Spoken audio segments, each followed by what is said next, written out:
യേശുക്രിസ്തു മരിച്ചവരിൽ നിന്ന് ഉയർത്തെഴുന്നേറ്റതിനു ശേഷം 3-ാം പ്രാവശ്യം ശിഷ്യന്മാർക്ക് മുന്നിൽ പ്രത്യക്ഷപ്പെട്ടത് ഗലീലി കടലിന്റെ തീരത്തുള്ള ഈ സ്ഥലത്താണ്.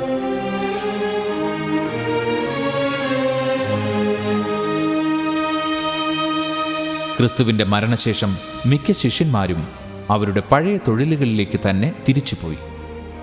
ഒരു രാത്രി പത്രോസും കൂട്ടരും ഗലീലി കടലിൽ നേരം വെളുക്കുവോളം വലയെറിഞ്ഞിട്ടും അവർക്ക് ഒരു മത്സ്യത്തെ പോലും കിട്ടിയില്ല.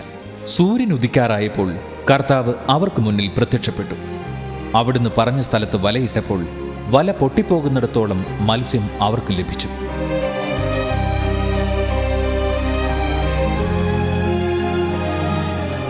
ഈ കല്ലിലിരുന്ന് അവരോടൊപ്പം അന്നത്തെ പ്രഭാത ഭക്ഷണം കർത്താവ് പങ്കിട്ടു. അന്നു മുതൽ മിൻസ ക്രിസ്റ്റി അഥവാ ക്രിസ്തുവിന്റെ മേശ എന്നാണ് ഈ പാറ അറിയപ്പെടുന്നത്.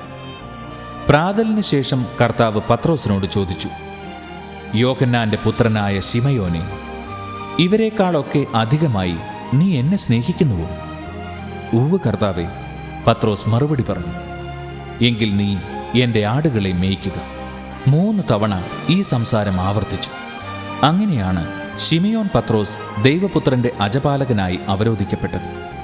അതിൻ്റെ സ്മാരകമാണ് വിശുദ്ധ പത്രോസിന്റെ നാമധേയത്തിൽ ഗലീലി കടൽ തീരത്തുള്ള ഈ പള്ളി.